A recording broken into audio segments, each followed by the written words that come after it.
What is a calorie deficit? Now, for a lot, this may be a weird question because you think it's obvious. That's because it is for you. But if you have worked with general population for long enough, especially overweight populations, you'll realize it's not actually common knowledge, and the question gets asked a lot. First of all, it's not a dietary approach. It's the mechanism at play that causes weight loss to occur, consuming less calories than you expend. Your body requires a certain amount of energy to function, and in doing so, maintain your current weight.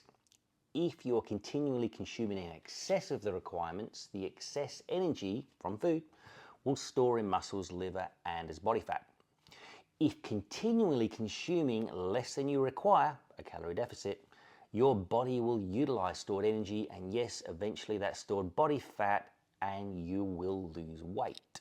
If continually at maintenance intake, although throughout the day, week, your body will be storing and utilizing energy at various points, the net effect will be you'll stay the same. On average, neither gain nor lose body weight. Now, hormones, here we go. Hormones, metabolic disease and health issues can affect this process, but they don't negate it. A calorie deficit is still required to lose weight.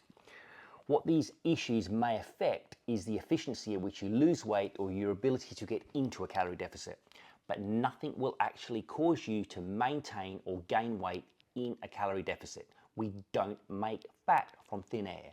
Examples are like when you hear people say their medication, hormones, or the disorders cause them to gain weight.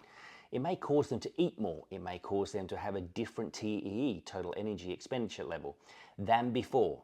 It may make their calorie usage burn less efficient, but it will not negate the fact that once a calorie deficit is achieved, you will lose weight. Another example is when you hear people say that they tried a calorie deficit and it didn't work. Bullshit. Or they didn't lose weight in a calorie deficit. More bullshit. First of all, let's be clear.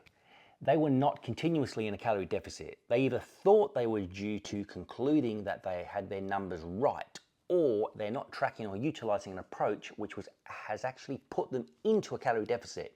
The error being they're actually not in a calorie deficit, but for one reason or another, they believe they are.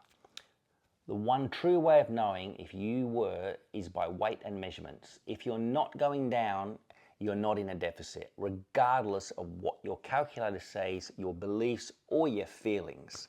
Now, the mechanism is simple. It's the approach required as per the individual that is hard, and that's the hardest bit to apply for most. So let's not confuse the two. My rant is coaches saying it's easy, just eat less. A complete red flag. And obviously just a coach or trainer with no formal accredited nutritional information or does not know what they are talking about.